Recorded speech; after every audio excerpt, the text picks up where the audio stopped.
Se avete fatto tutto il petto, ora è il momento di fare cerchi anche con i fianchi, in un senso e nell'altro. Bravissime, facciamo un 8 e anche qui prendete bene il vostro tempo, 8 normale, quindi fatemi almeno una cinquantina di cerchi da una parte, una cinquantina dall'altra, una 50 ripetizioni di 8 e 8 contrario.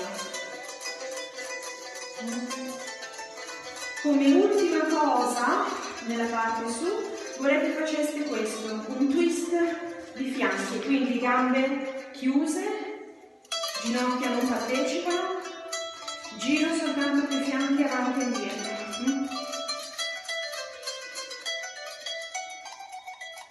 Quindi qui prendete pure la lunghezza di una canzone per farmi tutte queste cose. Cerchio, grande, 8, 8 contrario e twist dei fianchi. Ci vediamo per le braccia fra un minuto.